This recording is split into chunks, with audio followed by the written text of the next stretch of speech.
Labas vakaras. Labas vakaras. Ne, tai palauk. Tai sakykit, kaip jaučiatės? Jaudinuosi.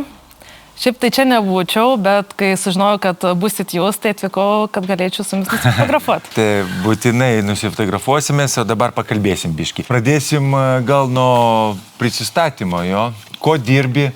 Dabar esu techninių projektų vadovas.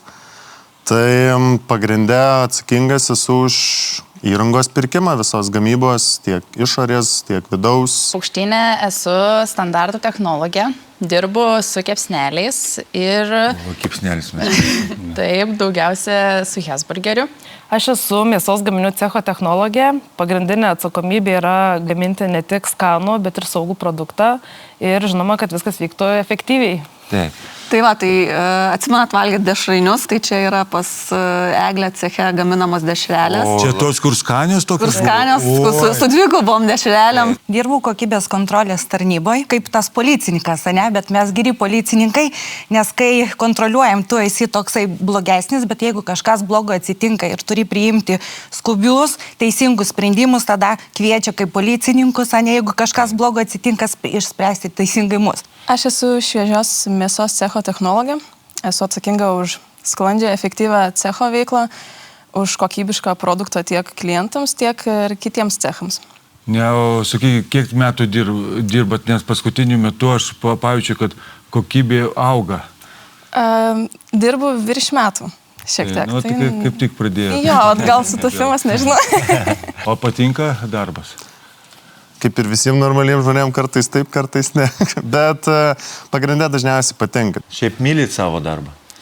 Myliu, tai kiekvieną dieną einam, tai ką jau čia, ar yra pasirinkimų? Na, jeigu nepatiktų, tai čia nebūčiau. Patinka, taip. Labai patinka.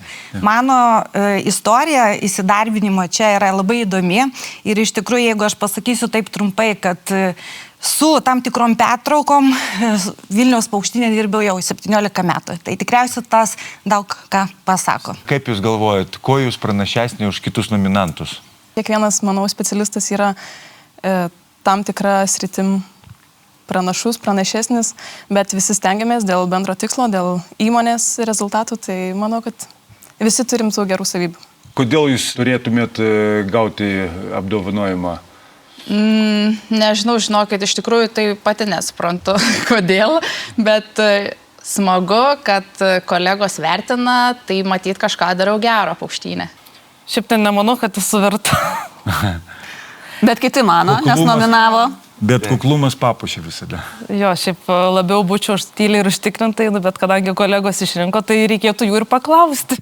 O šito aš paklausčiau tų, kurie iškėlė mane į tą nominaciją ir kaip savo vadovėje sakiau, nes iš tikrųjų ne pirmą kartą esu jau iškelta, turėjau pergyventi 2 kartus, jau tą įvykį dabar turėtų būti trečias, gal trečias ir nemeluoja, kaip sakoma, ne? Ar tau staigmena šitą nominaciją?